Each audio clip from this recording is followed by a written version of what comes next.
गणेश चतुर्थी के एक दिन पहले आ जाती है। सहज भाषा में समझ लो तीज को। हस्त नक्षत्र तृतीया करी थी, उपास करा था, व्रत करा था। पार्वती जी ने ऐसा व्रत करा, ऐसा ताप करा, ऐसी साधना करी, उस व्रत से मैं बड़ा प्रसन्न हूं। सबसे ज्यादा प्रसन्न मेरे शंकर तीज के दिन होते, सबसे ज्यादा प्रसन्न। और माताओं से निवेदन रहा है, बार बार कहते हैं, आप तीज का व्रत नहीं भी करते हो तो भी 5-6 वृक्ष की 7 वृक्ष की पत्तियों को तोड़कर तीज के दिन शंकर भगवान को समर्पित कर दो। शंकर जी उस व्रत को स्वीकार कर लेते हैं, इतने प्रसन्न हो जाते हैं मेरे दिल। शिव की प्रसन्नता। सबसे सरल देव एक ही है, कौन से? जम के बोलो जरा। देव अधिदेव महादेव। बहुत सरल। कि व्रत बहुत बड़ा है, बहुत बड़ा व्रत, तो उसको छोटा करने का भी तो तरीका शास्त्रों में कहा गया। गुरुजी, तीज का व्रत इतना भारी होता है, करवा चौथ का व्रत इतना भारी होता है, तीज का व्रत इतना भारी होता है कि हम कुछ भी नहीं खाते, यहाँ तक कि मुख में जल भी आता है ना तो उसको भी हम निगल नहीं सकते। अब इतना भारी व्रत, और शास्त्र कहता है तीज का उद्यापन तो पहले होता ही नहीं, एकादशी का तो हो जाता है। और यहाँ तो अब एकादशी का तो आप 26 एकादशी जब आपकी पूरी हो जाए, 3 वर्ष बाद अधिक मास आ जाए, 26 पूरी एकादशी का व्रत करो, तुम 11 पे करो, तुम्हारी मर्जी पड़े। 26 एकादशी पर जब व्रत करोगे तो ये आपके ऊपर है, 26 पर करो। पर तीज का जो व्रत है, इसका उद्यापन तो ना तो पहले होए, और इसका उद्यापन ना 13 वर्ष के पहले होए।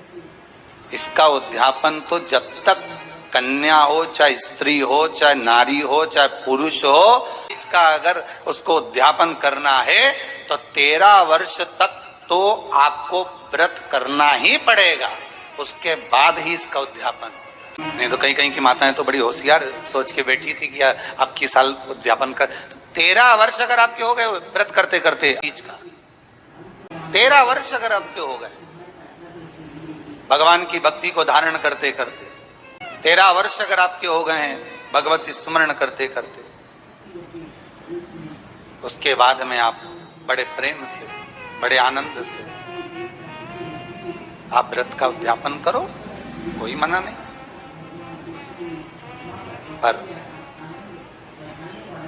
यदि आप उद्यापन कर रहे हो और आपका मन है कि मुझे उद्यापन करना ही है, तो 13 वर्ष तक जिस भाव से आप भगवान का व्रत कर रहे हो, साधना कर रहे हो, स्मरण कर रहे हो, उसी भाव से। गणेश चतुर्थी के एक दिन पहले आ जाती है। सहज भाषा में समझ लो तीज को। हस्त नक्षत्र, उसमें सबसे ज्यादा जरूरी है तीज का पूजन अगर आप कर रहे हो और इसका अगर आप स्मरण कर रहे हो, तो उसमें सबसे ज्यादा अगर कुछ जरूरी है तो शंकर भगवान जहां विराजमान होते हैं उनके ऊपर उनकी 5 कन्याओं का होना जरूरी है। मतलब ऊपर फुलेरा बंधना।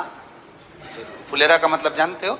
एक जैसे शंकर भगवान नीचे विराजमान है और ऊपर जो जलाधारी बनती है ना, तो जलाधारी की जगह पर शंकर भगवान की हरतालिका तीज के दिन जब नारियां पूजन करती हैं, माताएं पूजन करती हैं, कन्याएं पूजन करती हैं, तो उसपे जलाधारी की जगह फुलेरा बनता है। मतलब फूल की मालाएं उसमें लटका दी जाती है। अब कितनी माला लटकाना चाहिए?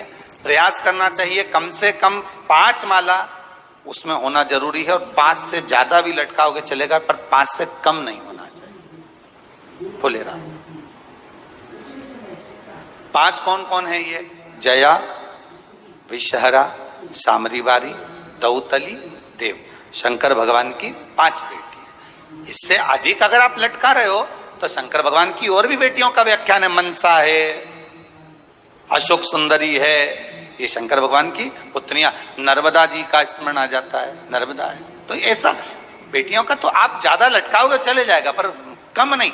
जैसे हरतालिका तीज का जो उद्यापन होता है, उद्यापन में एक सबसे मुख्य चीज क्या होती है कि जो भी आप वस्तु दान दे रहे हैं, जो भी आप वस्तु समर्पित कर रहे हैं, हरतालिका तीज के उद्यापन में जो भी सामग्री आप दे रहे हैं वो 5 होना चाहिए। जैसे फुलेरा का वर्णन किया कि फुलेरा 5 माला से ज्यादा होगा चलेगा, पर 5 से कम नहीं। अधिक दान।